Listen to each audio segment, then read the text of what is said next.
So, everyone knows my cousin Mike. He's the kind of guy who spends way too much money on high-tech camping gear and way too much time optimizing his backyard.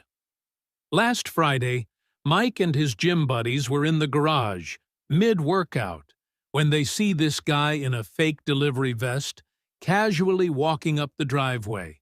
But he isn't dropping anything off.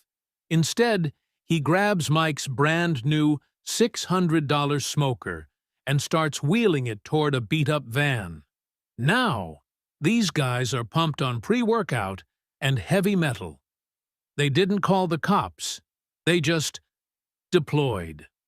Before the guy can even reach the curb, he's surrounded by 4 dudes who look like they eat gravel for breakfast.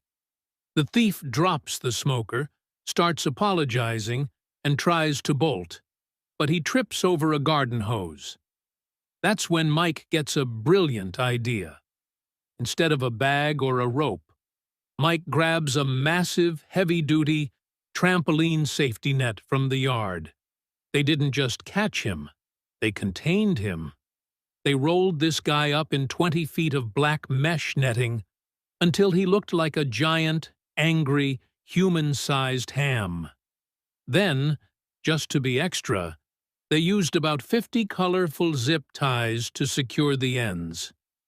By the time the police finally showed up, the guys had carried the package over to the edge of the driveway and propped him up against a pile of mulch. They were literally sitting on lawn chairs, eating beef jerky, and watching the guy wiggle around like a confused caterpillar. The responding officer walks up, shines his flashlight on the guy, who is now glowing under a dozen neon-pink zip ties, and just loses it. He looks at Mike and goes, "Is this a citizen's arrest or a DIY art project?" Mike just shrugs and says, "Technically, he's a return to sender." The cops were laughing so hard they forgot to take notes. They ended up loading the guy into the van, mesh net and all, like they were transporting a rare zoo animal. Safe to say, nobody is touching Mike's porch for a